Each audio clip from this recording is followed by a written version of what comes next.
Okay, it looks like we are live. So I'm just going to put you on mute for a moment here. And I'm going to talk to you about this show basically that we are having here. It's Creating a Beautiful World radio webinar or show. And I'm Michael Anfield. I'm an author, spiritual coach, and World Peace Dice facilitator.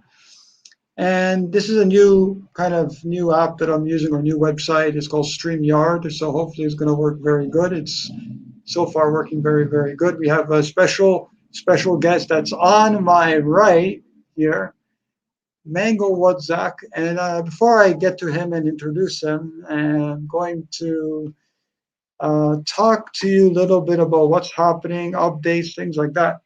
So right now we're in a place called Puyo, and it's in Ecuador. It's in the province called Pastaso, Pastaso, I believe. Puyo, Puyo, and it's just beautiful here in Ecuador. We've been to a botanical garden, or more like it, ancestral kind of forest. It was really, really beautiful. Maybe 20-minute bus ride away, and I thought I wasn't going to make it on time, and I made it on time. So that was great. I feel like I am losing connection, so hopefully I won't lose connection because it says that I'm losing connection here, but hopefully I won't. Yeah, so other good news, what's happening is we're really looking for land to create Peaceful Village. What is Peaceful Village? A raw vegan community, a homesteading community in the heart of Ecuador. We're looking for land to build this. If you want to learn more about Peaceful Village and how to get involved with Peaceful Village, you can definitely do that by going to peaceful-village.com and learn all about that, how to join us. Yeah, we're going to get land this year and we're going to build a Peaceful Village. We also have just released Criando un Mundo Hermoso, which is creating a beautiful world in Spanish. So we have that out in Kindle version, in PDF version, in other ebook formats, and we're going to talk also about Mango's books and about anarchy, because this is particularly about vegan anarchy and how we can get out of this society, why we want to get out of society, why we want to move into nature and live closer or in nature and grow all our own food and all this kind of thing. And he's going to talk to us more and more about his new book, Topsy Turvy World. And sorry for the noise, you guys, as I'm in the heart of the city, which really I don't enjoy being in the city, but at least we get a lot of cool fruits that we haven't eaten before.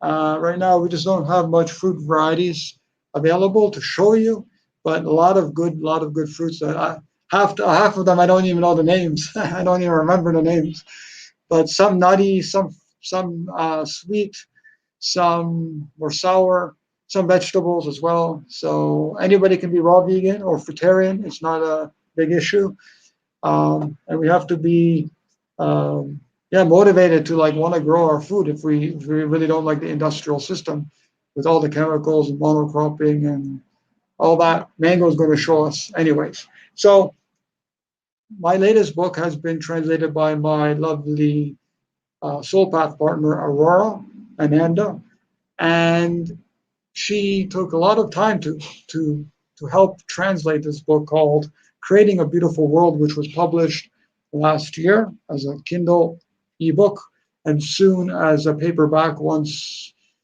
the restrictions are off, I can start to work on that book and everything with problems with shipping and all that kind of thing, especially to Ecuador and with expensive shipping and so forth.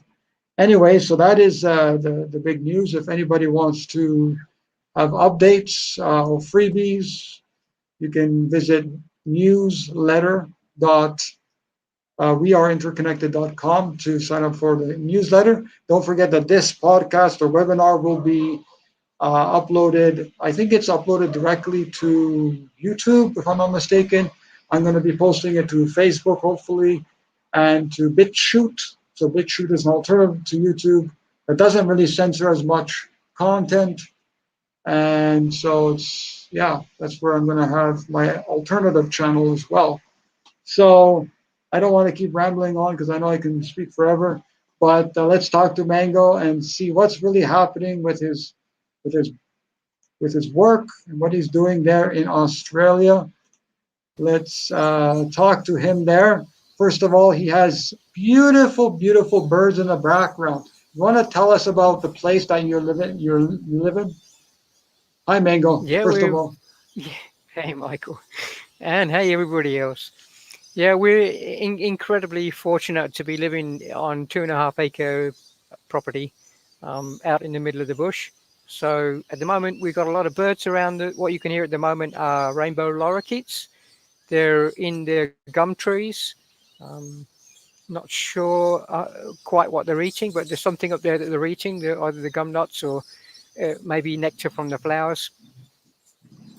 Um, yeah, we incredibly blessed to be living where we are. So yeah, thank the universe for that. Um, excellent. And we've done many, many interviews with Mango, so there's still lots to learn because he is like the pioneer of what he calls Eden fruitarianism. So before we get into the vegan anarchy, I want to talk to you about what is Eden fruitarianism and a little bit about why you're writing books and all about generally what your books are about. Really, Eden Fruitarianism is basically a recognition that the world that we're living in is messed up on so many levels. And I mean, we all know that veganism has been a huge kind of forward step on many ways. So um, Eden Fruitarianism is taking another step. It's like veganism. If you look at it, based on the fact of the world is as it is, uh, it's not enough. It's not enough to really create the change that I think we all want to see. I mean, we all want world peace, don't we? And Yes. so Eden Fruitarianism is basically uh, outlining other ways in which we can improve on standard veganism by acknowledging for the fact that we don't need to cook food, we don't need to eat a lot of the things that we do eat as vegans is not good for the environment. It's not good for wildlife. I'm thinking especially of things like uh, grain cereal products that are grown. Not only most of them, of course, are grown to feed animals, but a lot of them are being eaten by vegans as well. And no matter how you look at it, this kind of food production is destructive on so many levels. So it's it's one Right. thing that And so that what's the vegans don't generally take into account. Sorry. right, right. So people will ask, well, what is the difference between fruitarianism and Eden fruitarianism? Is there a big difference, or why have you coined that? Um, Like that's the main premises of your yeah, books, right? it is, and the reason why I've coined a separate name is because I believe, and many people have pointed out to me that fruitarianism is really just a change in diet. I mean, if you get down to the nitty gritty of it, fruitarianism is about eating uh, a predominantly fruit based diet. But Eden fruitarianism is about acknowledging that the world that we're living in is just kind of messed up and completely topsy turvy to how it could or should be. So, Eden fruitarianism incites a lot more than simply changing one's diet. It's about changing one's lifestyle and recognizing there are so many other things apart from simply what we eat that are causing destruction on the planet. So it's really about really changing our mindset and changing our consumer habits on more levels than simply what we eat, what we put in the shopping trolley. Right. So what would that equate to as food wise, for example? Like what would people eat Well, usually? food wise. Um, which is obviously a huge focus of the whole concept. Food-wise, we would be focusing on more on buying local products, local fruit specifically, and organic if possible, if and when possible, which is not at all easy in the modern world because, well, oftentimes organic fruit is just too expensive and unaffordable for many people. But the idea is to do the best that we can, buy local fruit whenever we can do. And if the variety of fruit that we require is not there, then make any effort, serious effort really, to move to somewhere where it is available. Because we want to make our demands known. And in fact, the more people there are that are making our demands known for fruit, the more um, this supply will be made available to people.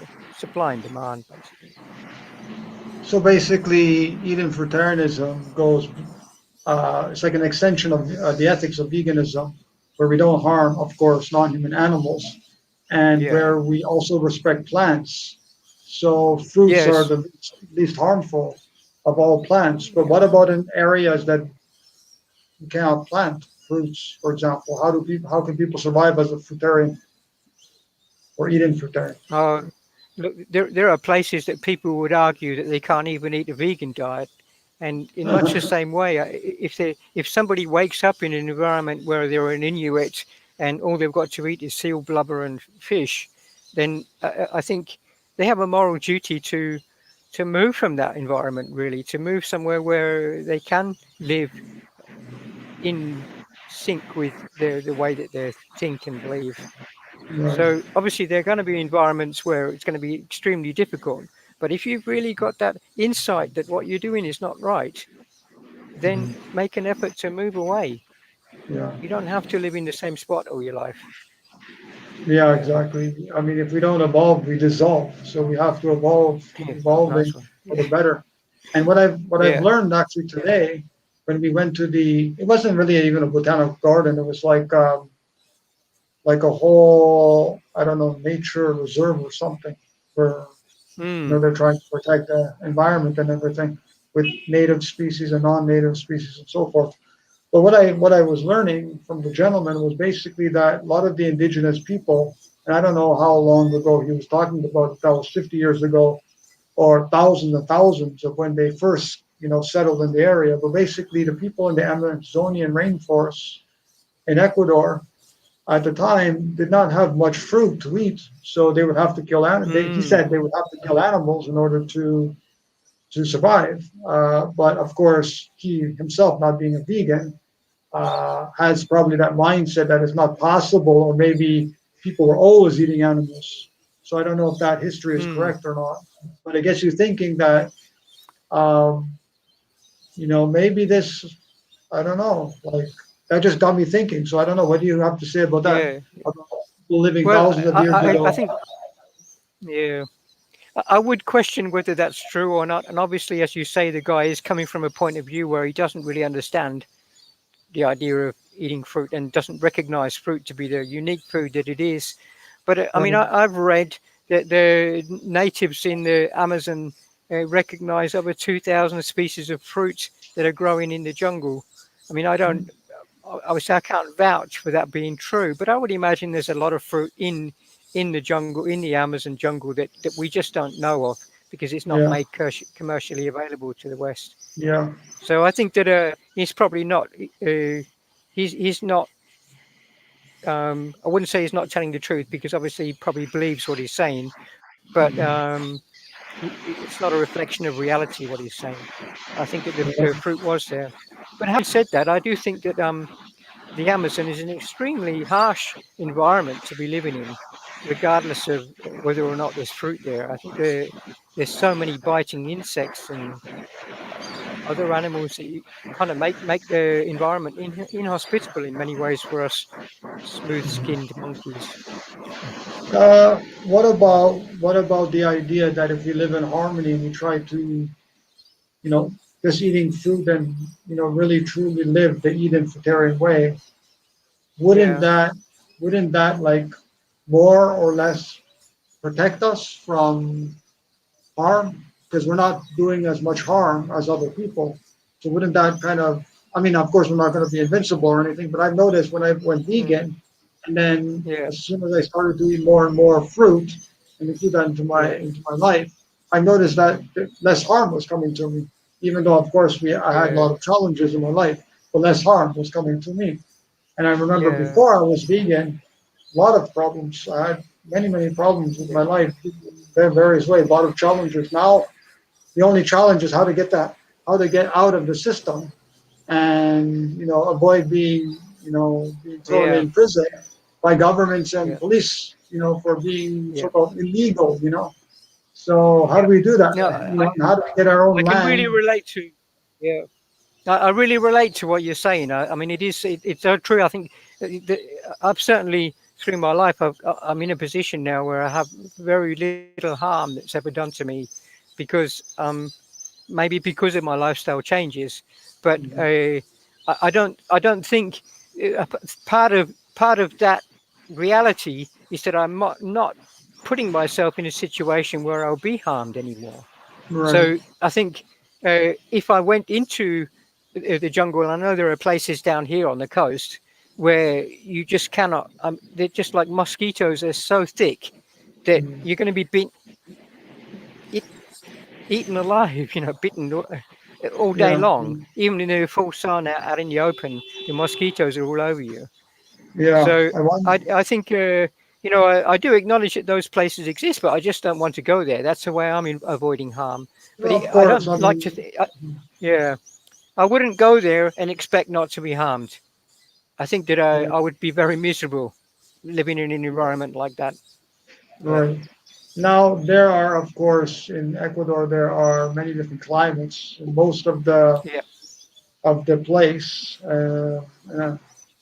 is consisting of three different areas: the mountain area, the Pacific area, and then the kind of the jungle Amazonian area. And there's, of course, there's different climates and different sections of each of them.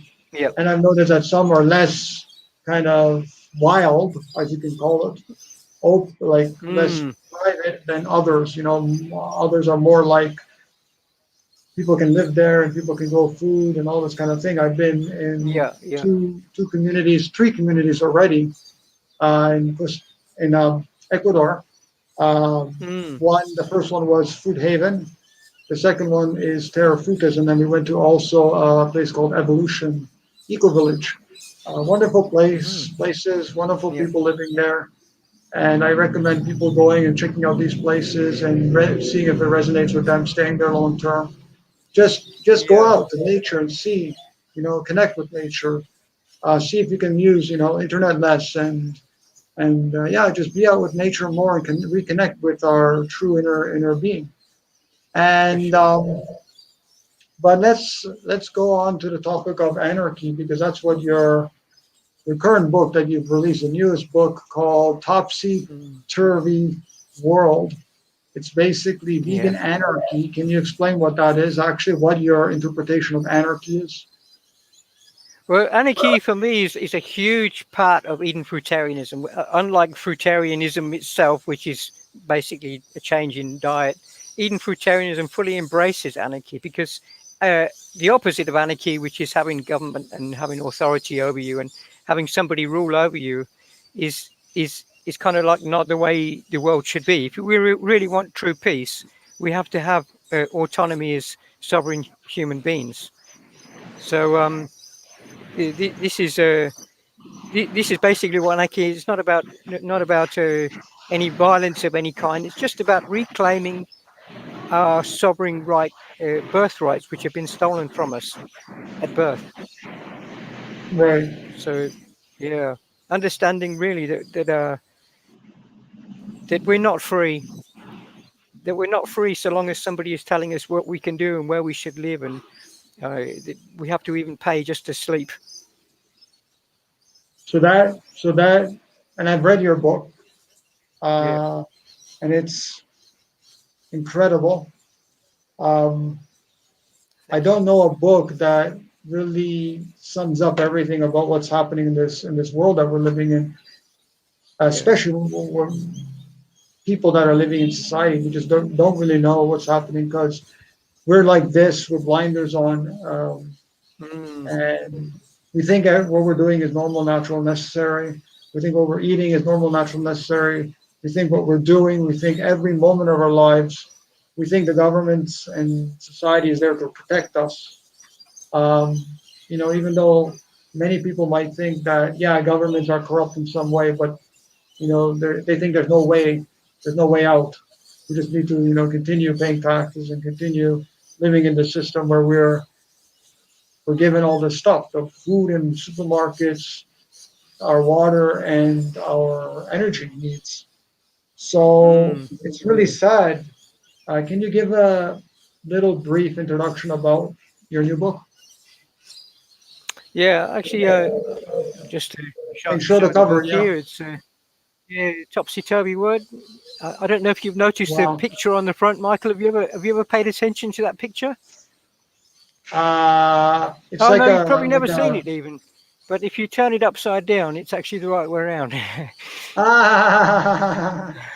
I will actually Anyway, have to look at it. yeah, yeah. So this is my latest creation, released at the end of last year. It also covers uh, a lot of what's going on in the world concerning the COVID pandemic. Yeah. Um, so yeah, it basically gives a rundown of the many ways in which the world is not as it should be. So I try to use something which I christen uncommon sense, and this is something that the reader is encouraged to embrace at the beginning, to kind of push aside everything that they think they know, that they believe that they know, because most of us do. Most of us come into this world and accept the way things are. They accept that well, governments are there. They accept the authority that's over them. They accept that they have to go to school. They accept that they have to fill out paperwork to do anything. They accept that they should fill out paperwork even when your child is born. The child must be registered. All of these things are kind of like considered as completely normal, when if you can really step And away from necessary. how Yeah. things are, they're unnecessary. Yeah, they're considered as normal, necessary, and natural in many ways. Mm. Uh, um, Much like carnism is considered normal, natural, and necessary by the masses, uh, cooking food is considered normal, natural, and necessary. And the whole way society is structured, as you say, there is some acknowledgement that there's corruption at higher levels, but mostly people don't think that the whole system is flawed, but rather if the system was tweaked in some way, it could be made right. But really, it's not right that anybody should tell you where you can live Mm. or how many children you can have, which is the case in some countries, or Mm. just whether or not uh, you're free to be vaccinated. In some countries, actually, now there's obligatory vaccination, not only for COVID but childhood vaccination. In Europe, I think France particularly, if you have a child in France, then you must, if you're following the law, vaccinate your child. And if you don't, Wow. you're a criminal, obviously, for not doing so. And I don't think it's the only country either. There are other countries doing so. It could well be the case that sooner or later forced vaccination may become a thing in many countries if things continue the way that they have been continuing. Yeah. So your Uh, book goes into yeah. all of that, and Yeah. Go the see. whole yeah, Carry on. and the whole idea about your book is basically to get people to acknowledge all these things, because in your beginning of your book you talk about diet and what appropriate food you should be actually eating. So you go Yeah. again, as all your other books mention, we go into the Yeah. omnivorism, we go into the carnivore, the vegetarian, vegan, et cetera, until you get to Yeah. eating vegetarianism, and then you talk about the vegan anarchy right there. Yeah. Um, Yeah. so, ve- so just to summarize, vegan anarchy is basically uh, seeing other beings as um, as as the way we want to live, like free, basically, without Yeah. using them, without seeing them as property, without Mm, shooting them, without seeing them as pests, just respecting mm, it as much as we possibly can to do the least harm on the earth. yeah. Why Yeah. not call it That, Why not call it Eden fruitarianism anarchy or vegan? Why instead of vegan anarchy? yeah, I Have kind you of thought mix my about it? terms a little, and for me, they're kind of synonymous. Vegan anarchy, but it's in it's a. I wanted to show because people don't generally understand that fruitarianism. If they haven't ever heard or read my books, they won't understand the full meaning of what Eden fruitarianism is. So Right. I want to address vegans to show vegans that there's more than that they could be doing that they can do in their lives. So that's why I use the term vegan anarchy to make it more kind of available Widely or more accessible. Yeah. understandable to Yeah. people. Um, yeah, because I And think, then, as you say, it's about yeah. we do want obviously animals to have autonomy, and that's something which is fully recognised by the concept of veganism. We actually want animals to regain their sovereignty and to be once more let free to live. But what isn't acknowledged in veganism per se is that we also are oppressed, that we also are manipulated and controlled and steered in so many ways in our lives. So that's what the anarchy part of it comes into, is to actually understand, well, veganism is one thing, but there's so much more we can do. And Mhm. I do try. I mean, the one thing that I outline at the beginning of the book is nature's laws, which are part of Right. naturopathy. Um, I kind of put my own words to them, as it were. But the number one rule that we all break is to not eat our food as it's offered by nature, and to not have the understanding really of treating other life forms with the same kind of respect that we ourselves would like to be treated if we were in their shoes. And that not only includes animals, domesticated animals, but also wild animals, and also recognizing the sovereignty of a plant. That if we were to put our consciousness into a tree, we would not want for somebody to come along with a chainsaw and cut us down. Right. I see. Well, Yeah, I want to tell a story, a short story yeah, before we continue, but definitely uh, the last part of your book, which is great, which is probably the best, is how do we solve all this? Where do we go from here? You know, when we understand about anarchy, where do we go from here?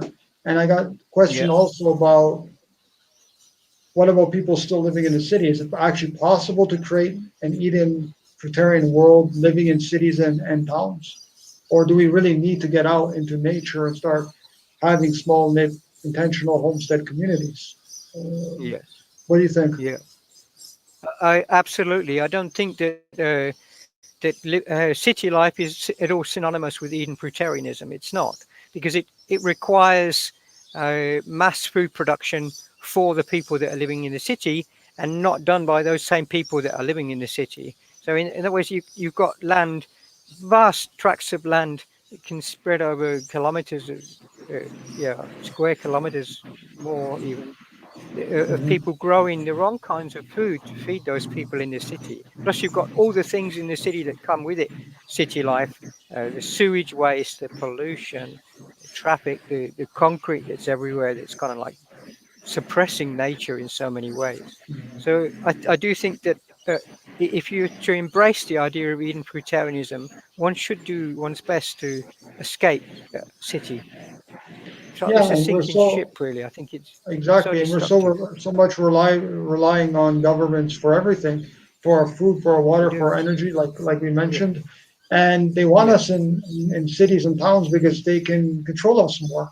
So they Yeah. what they do a lot of times is um, they push a lot of the indigenous cultures into the cities, and now they Mm. have to like fend for themselves on the streets somehow, you know, doing whatever they Yeah. can to make a living Yeah. because now Mm. they pushed their original homes.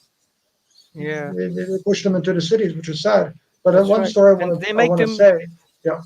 So, no, because Go ahead. they make those people dependent on the city too, because once they've embraced that life, once they kind of like get into it, it's very difficult for them to step back out again, even if they're given that freedom, because there's so many vices in city life, there's so many distractions that it's like it's easier for them. And I think Aboriginals here in Australia have acknowledged the fact that once the white man came along and started like mass giving, supplying them with white flour and other things which obviously in my mind they never had any need for, but it was so much more convenient than having to go out and hunt for things or forage things for the things themselves.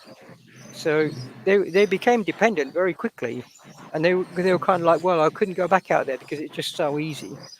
But Mm, life should be easy, but not in that way. We yeah. shouldn't be made to be dependent. Um, Yeah, exactly. And waking up when the sun comes up, sleeping when the sun goes down. But unfortunately, we don't do that. You know, we have all these modern conveniences with the internet and mm, electricity. It's sad. yeah, But today we went to yeah, that botanical garden, and it was a lovely place. yeah. Even though, of course, unfortunately, the guy wasn't. People weren't vegan, but you know, we promote veganism whenever chance we get. Aurora and I, and you said one story when you first bought the land. Some I don't know, so many decades ago. He basically there was like nothing on the land except for one tree, and Mm, he literally wanted to take care of this tree, wanted to revive this tree because the tree was dying. And eventually, I think it was some 12 or 15 years later when the tree fully regained all tree's health back. And what happened mm, was the gentleman was taking care of this tree over, almost 2 decades and more actually. Maybe I think maybe the tree's still alive. And at one point, he needed some flowers, and this tree only provided flowers. And by the way, I don't agree with picking flowers. I believe flowers should be left where they are. But in any case, he needed flowers for some event that he was doing, and he needed specifically for some day, But the tree only gave flowers during certain month in of the year, and he was doing everything that he could, praying and meditating and loving the tree and giving the tree whatever tree needed. And so eventually, before that day that the event happened, that it took place, the tree provided him with the flowers, which was an idea mm, to try to understand that when we take care of nature, and nature provides us with abundance.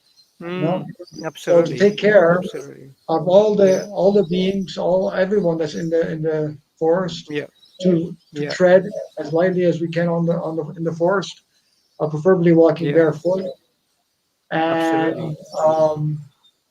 yeah, just doing our best to do the least harm that we can, Yeah, and yeah, then nature will provide you with all the abundance, whatever you need, all the fruits, all the yeah, things. yeah, So yeah. yeah, let's talk a little bit We more have. about your book about vegan anarchy and how we can actually get to that world. Like what is happening? Okay, so first question is really Yeah. like what is happening in the world? People are so blind, they don't really know what's going Mm. on. Can you talk about No. the main problem that sorry, can you talk about the Yeah, main problem that your book focuses on? yeah. Well, really, I think the world as it is being steered by a very um, select group of people, a Mhm. minority group of people who have an awful lot of control, far too much control than we give credit for. Really, we don't understand. I think most people, if you start talking about this, they immediately think, "Oh, conspiracy." It's a conspiracy, and that things aren't the way they are. But I honestly believe that the world is being steered by a group of people who do not care at all for our well-beings or the well-being of the planet, because all they're really focusing on is biggering their own fortunes and their own power that they have. So they think of us as nothing but really ants that they have no respect for. and we're all being used in a way which is not at all obvious if you until you start really putting your mind to what's going on in the world. You don't realize just how dark things actually are. Yeah. Um, So what are so, some of the things, for example?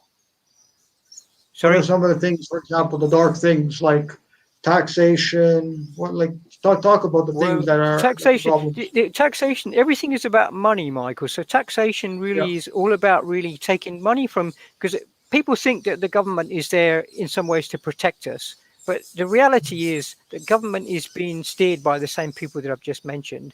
And that Mhm. the role of the government is not to protect us, but to exploit us. So we're all being exploited. We're like an exploited labor force. We think that we're free. We have this illusion of freedom that we live under. But everything that we do is all about using us, milking us. It's a horrible term, but that's what's happening to us. We're all being milked. We're being exploited just from the moment that we're born. That we have to go to school, uh, and we spend 10 years of our life in a situation virtually every day, um, in a situation that we really don't, most of us don't like, we don't enjoy. And at the end of the 10 years, what they've accomplished is that they've made us all, um, they have tamed us all. They've tamed us all into accepting that things are the way they are, and there's nothing that we can do to change the way they are.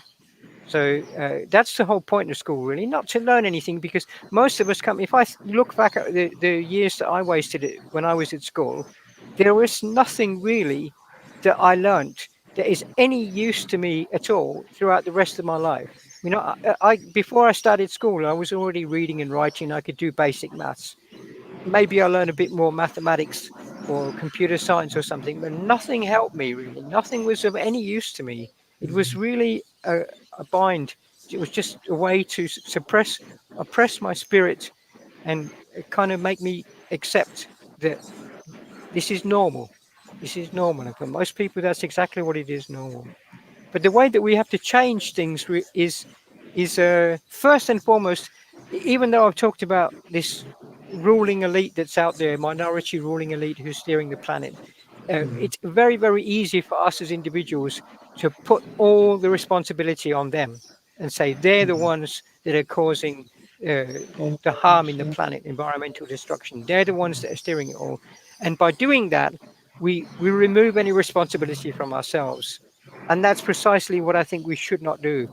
Even though there's people out there, yes, they're responsible for the role that they play, but we too, we have a huge responsibility in how we live our lives and what we choose to do or not do.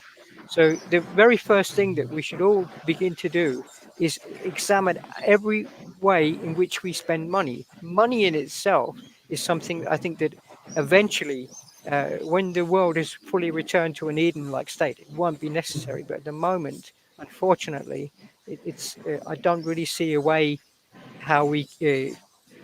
Well, I do see ways, but I'm maybe too cowardly to fully embrace them. But I think that it's yeah. While we're using money, we have to accept that we have a responsibility to use that money wisely and not squander it and not use it on things which ultimately cause destruction, cause injury to wildlife, cause other human beings to be exploited worse than we ourselves are maybe being exploited. So that's the first step. Really, is waking up to the reality of how things are, and the second step is to start making conscious, serious changes in our lifestyle habits, especially as consumers, more than anything else, really, as consumers. Even before we leave the cities, while we're in the cities, we can think, do I really need that coffee? Do I really need a chocolate bar, even if it's vegan? Because the chances are you've got no idea where that chocolate comes from. And the Mm. chances are very high that that chocolate is a produce of slave labor in some third world country somewhere. It's in some way, Yeah, yeah. so Which is terrible. I mean, there's it is. I like. I mean, listen, Mango. it's sometimes so hard for people to wrap up their whole lives to what's Yeah, happening in the world today because the world is so vast. yeah, Um, Even though we are the world, we contain everything. And if we really think about it, we're all, as we are all interconnected. I'm mm, basically, I contain the universe, I contain everything within me. But at the same time, a lot of us don't really have that connection, don't feel that connection or have that connection, that no, interconnected, that understanding of interconnectedness of all life. yeah, And when yeah, they yeah, see the world, they see it as I'm here and this is the world and this is separate from me. Everybody's yeah. separate from me. All the animals are separate.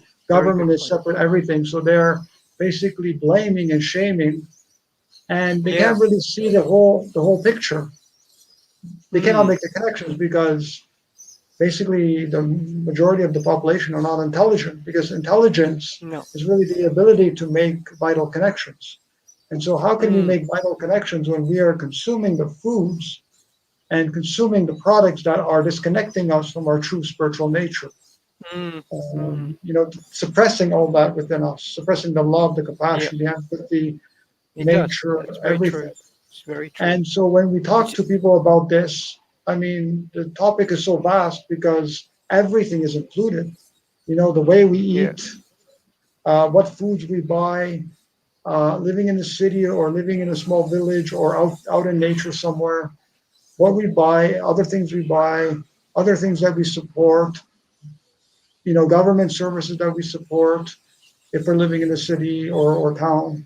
So all these things are so incredibly intertwined and they are. also don't forget that a lot of people have problems. They have financial issues. They have spousal, child issues with their work, in their jobs.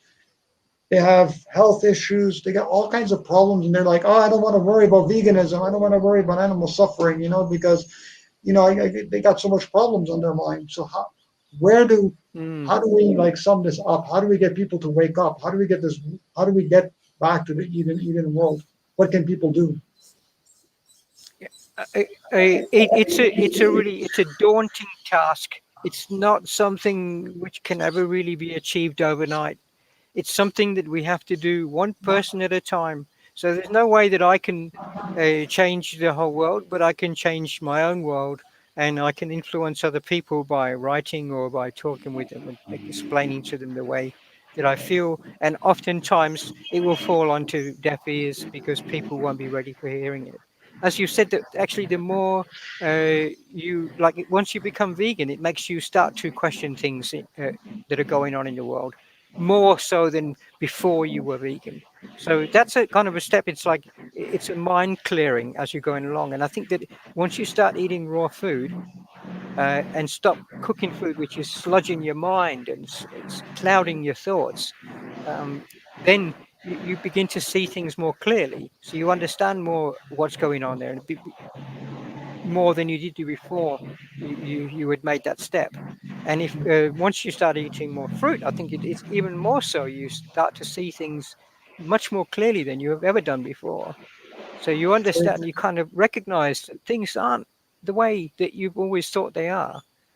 Things aren't as you've been told. And the more that we're able to do that, the more we're able to change our own world, which is, I strongly believe, how come I've been so blessed in life to be living as we are living out in nature, beautiful garden, surrounded by wildlife, and not being eaten alive by insects. I think this is not something people will think, Mango, he's just so fortunate that he's in a situation where he can talk the way he does. But for the reality for most of us is that we have commitments, and as you say, health issues, family issues, all kinds of other things that are preventing them. But it's not like I've always been living here. I've been in situations too where I've had commitments. I've been tied down, but I Yeah, just made the conscious effort to break free, and I'm sure you have yourself. We've all been yeah, in exactly. situations, and Exactly. yeah, We all have challenges.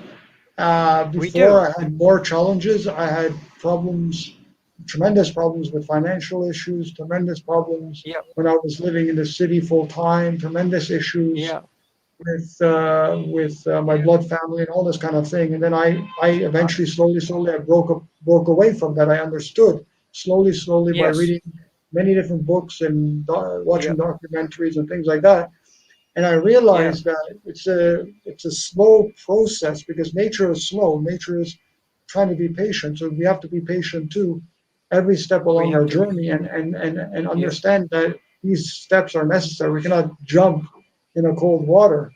Some people So do, true. of course, but Yeah. we Yeah. stay on our path, and we stay on our path, and we're stronger on our path when we're going slowly on our journey. Yeah. So with you and Yeah. I, you of course have um, a longer. I've been on the You've been journey doing longer. this longer than I have, Yeah. like some 30, 40 years or Yeah. something, right?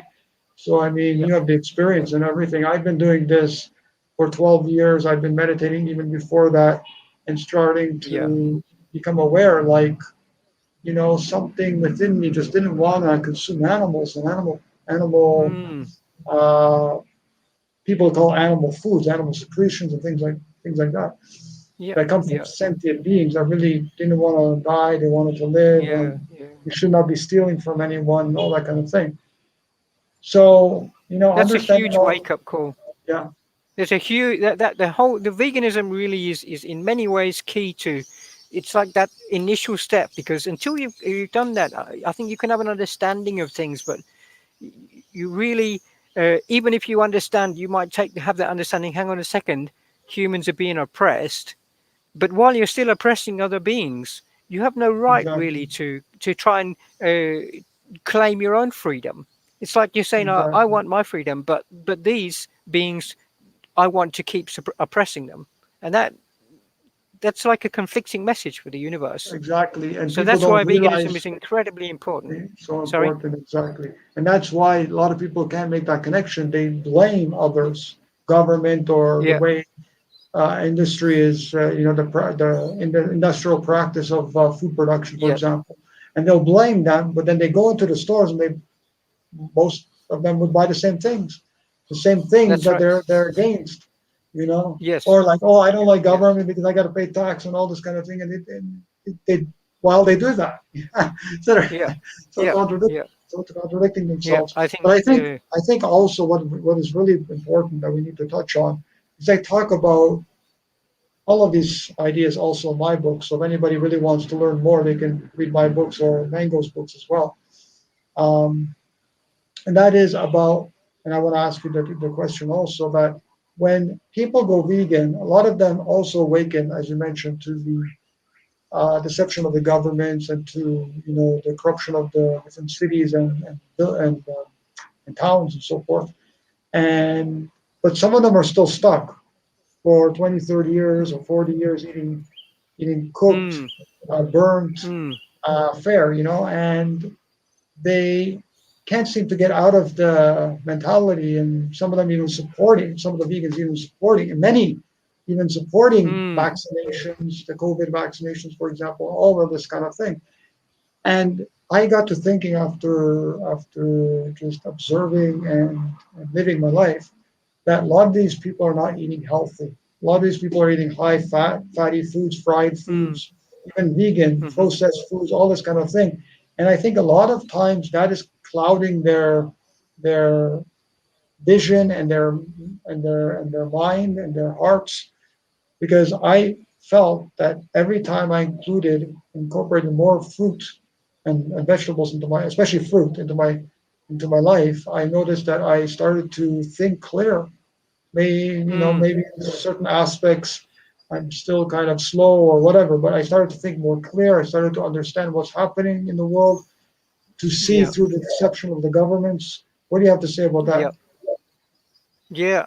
I mean, back to this whole thing again. That once you start making those changes, it can be, if you let it be, a snowball effect, so you can keep experiencing them more.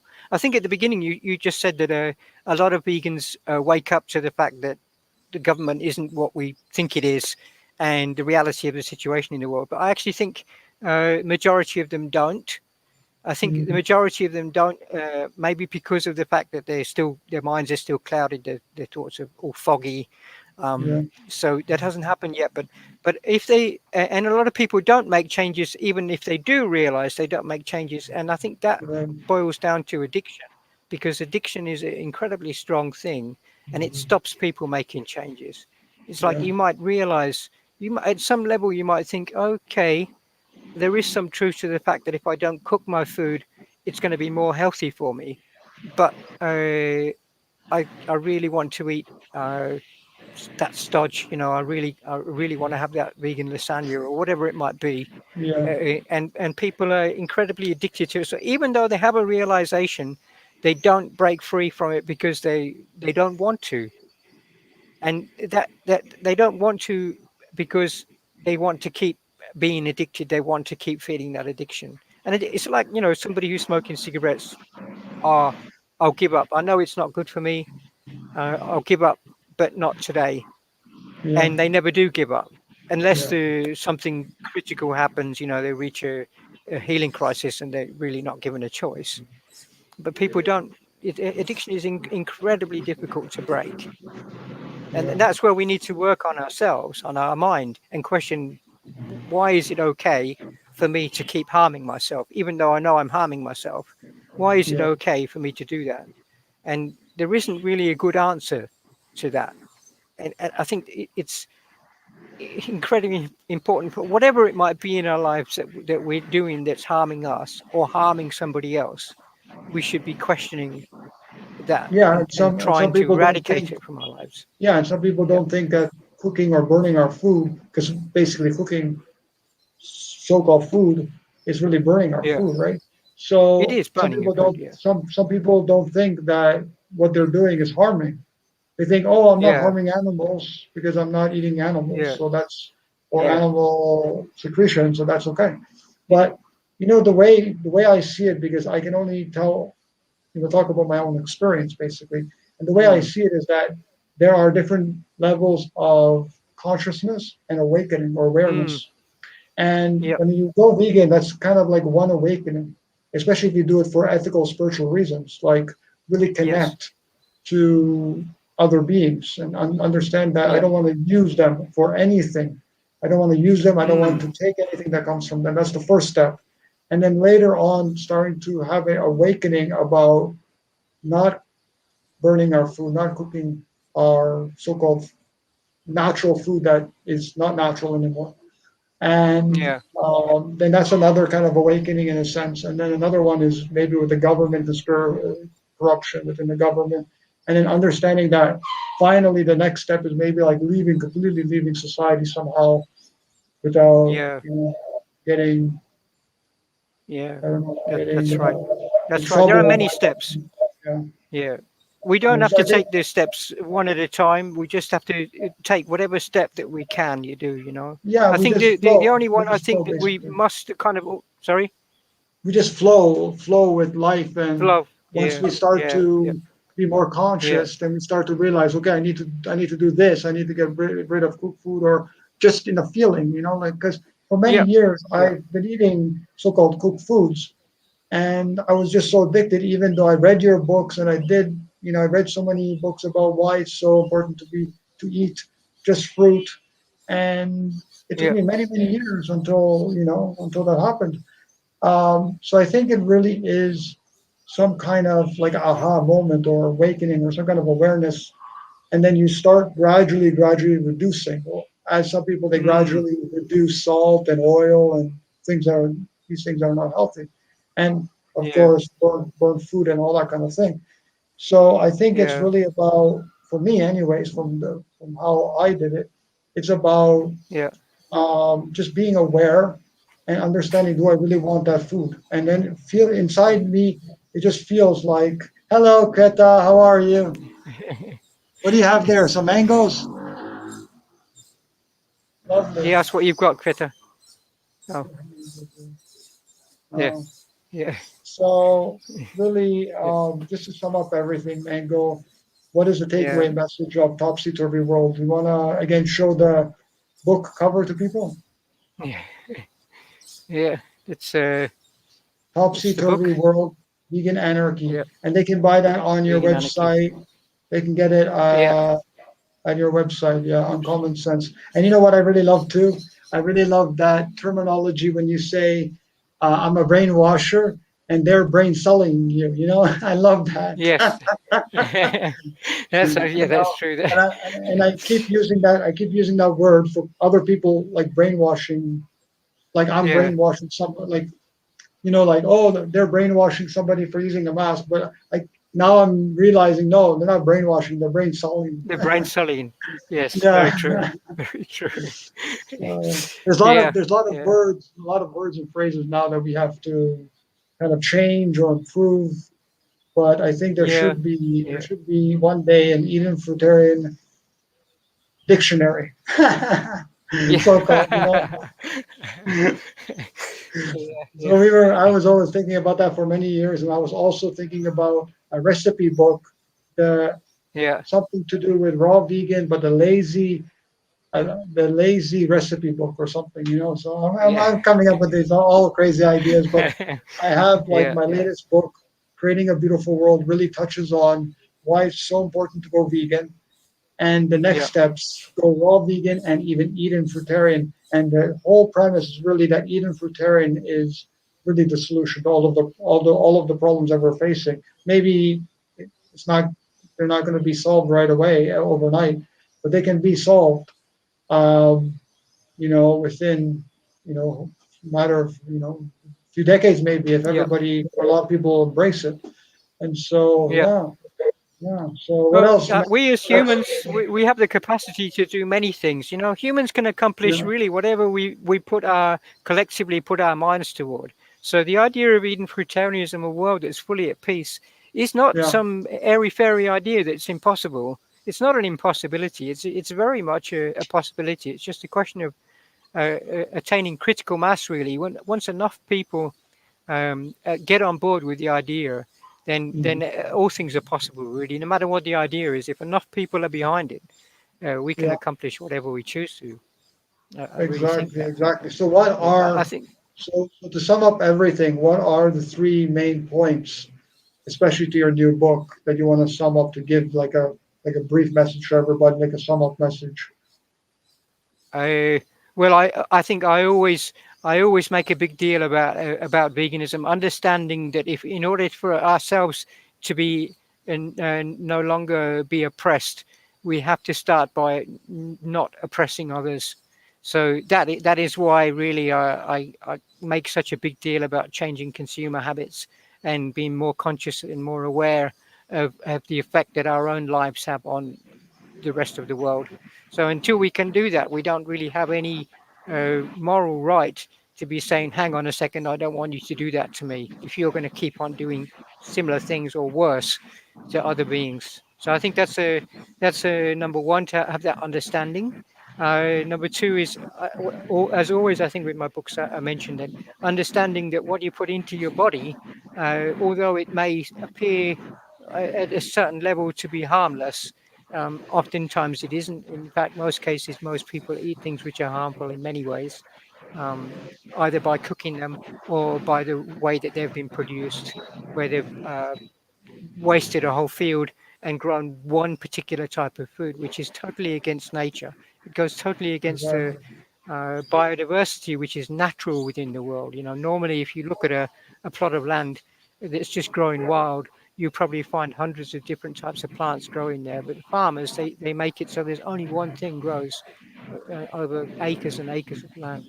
So understanding that we should be eating our food more naturally, not cooking our food, and thirdly, I suppose, just understanding that, really understanding that the world is is not as it should be, and trying to get that mindset where you just don't accept anything, don't take anything for granted. Everything that you've always thought was normal, you have to step away as if the planet doesn't exist, as if things aren't as they are, and questioning whether or not it sounds right to you.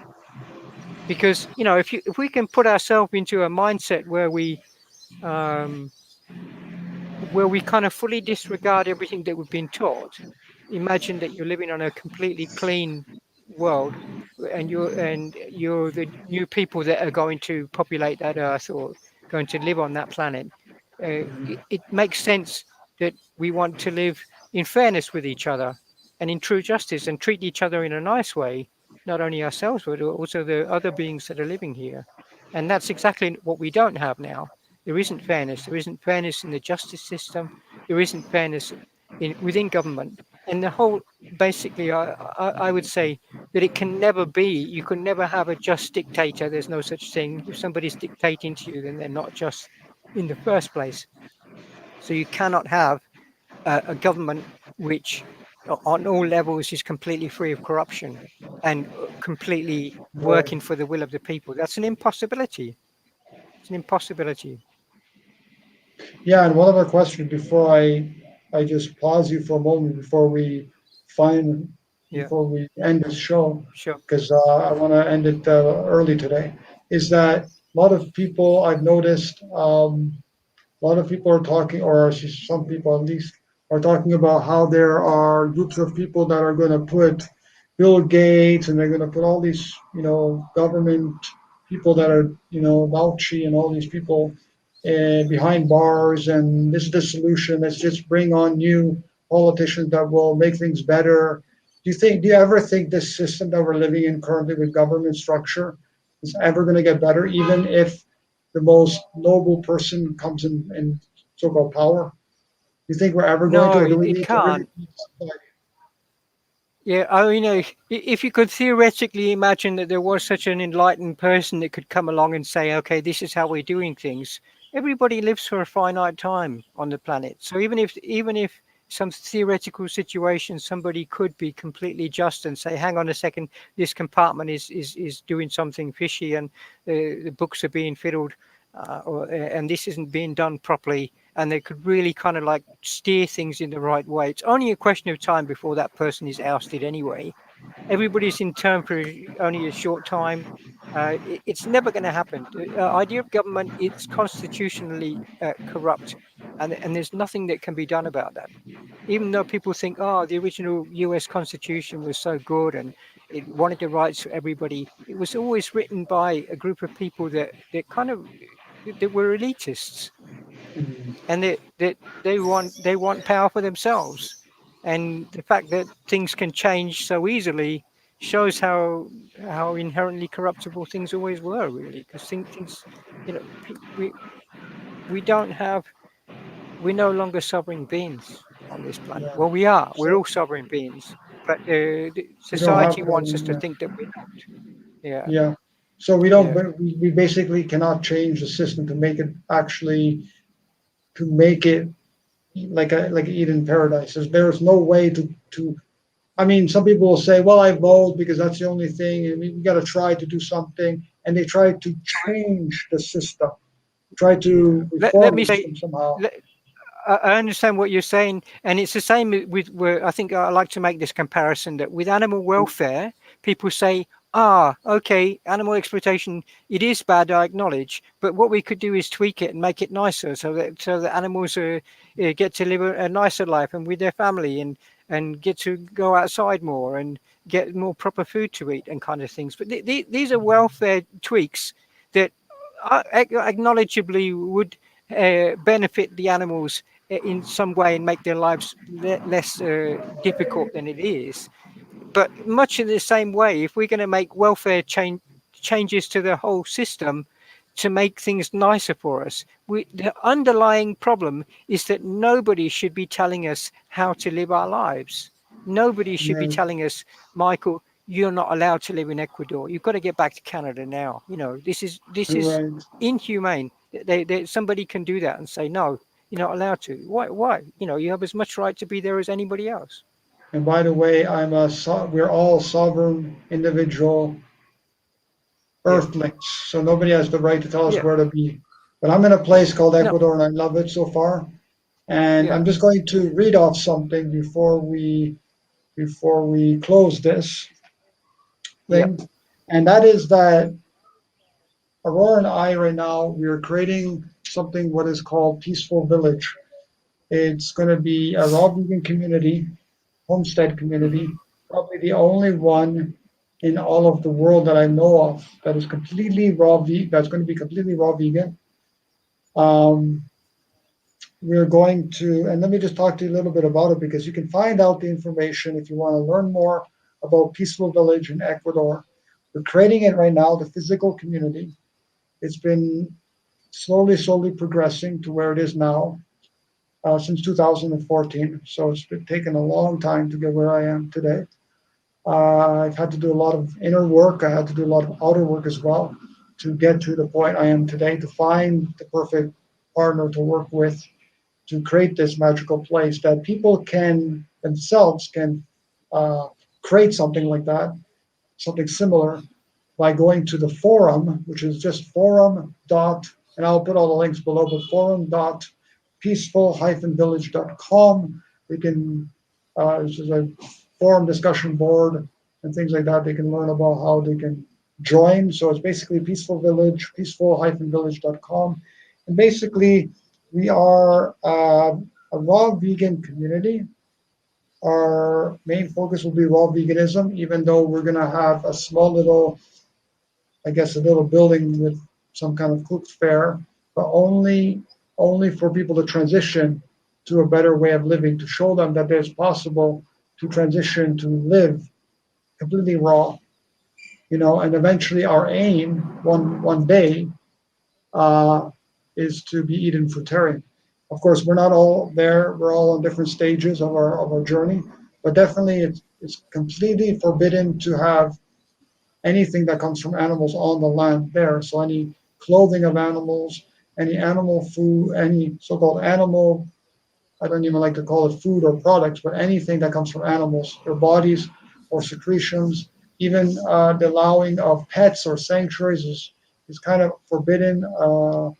And I shouldn't say forbidden, but it's against our values, our core values.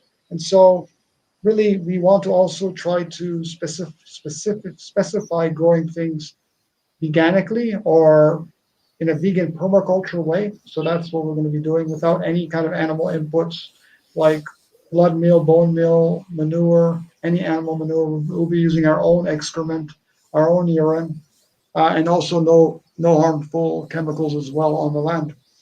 We're also anarchists at heart, so we're trying to move slowly away from society and trying to do that with everybody's help. Whoever wants to come and join a community like this, if it's through volunteering or through guest stays, and if they want to live permanently in a place like that, if we resonate, then yeah, come by. Also, we are striving to wanting to be 100% sustainable, so sustainable every which way. What we also talk about is the connecting more with nature, connecting more with each other, with other animals as well, naturally free roaming animals. So even though we'll have things like internet, we'll have electricity, we'll have water, electricity and internet will be limited somewhat, so we can connect more with nature and each other again. So, but we're trying to be as self-sustainable as possible with our food and everything. So growing as much food as possible, getting people to help with that. That's what we're going to be doing. We're going to be focusing on that. And what I've noticed with a lot of communities out there is that that's not what they focus on really. I see many communities out there formed for many years and still are lacking the production of food that they need in order to be self-sustainable, completely self-sustainable. Mm. Also, we'll have not just that. I've noticed a lot of communities, vegan or non-vegan, have don't have retreats, um, any all kinds of classes and events. I want everyone to learn. We want everyone to learn. If you cannot afford it, we want you to come and we want you to experience it. In whatever language you speak, we want you to experience it, to learn and to grow and possibly to contribute in a positive way to with your life, your lifestyle, your diet, food regime, and yeah, just the way you feel. We also help people heal with healing retreats and healing classes in all different types of ways. So that's another thing. And also within the community, um, members within the community we will either not use money at all, or we'll use, instead of using the fiat system that is currently we're using in the system, is to use cryptocurrency, which is kind of the second best, thing that we can do. So even though that's not the ideal, situation, we are trying to do as much things as we can freely with our hearts. Of course, to to operate, we need to have money coming in to operate, to for upgrades and to for things like that. So guest stays, people that want to donate, fundraising, things like that. Some events will be free, some events will be paid, or whatever you can offer. But we definitely will not turn anyone away. Same thing with my books. If anybody wants to learn, I will send them a free book.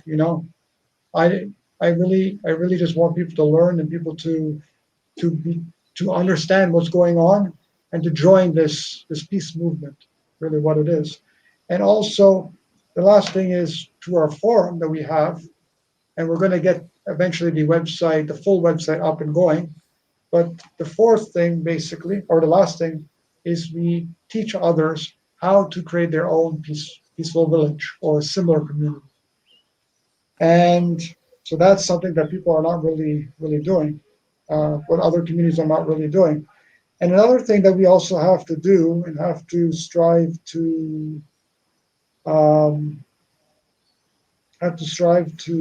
work on and to bring people together to learn more about and to uh, have discussions about is how can we live as free human beings? How can we get back to that, to living free on the land without um, police kicking us off the land, without them deporting us back to our so-called countries? How do we do all of this? And so this is what we are transitioning and slowly learning about. And all of this stuff, even after many years of learning about it and everything, all of this is new to me. So I'm in the process of learning about this, creating this community. I by no means am an expert in any of this stuff. I teach people, uh, about all the things that I know, all the things that I've learned in the past 12 years of being vegan, and how can we get to this Eden world? And that's what Peaceful Village is really about.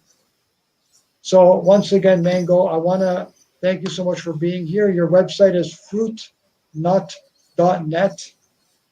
That's correct.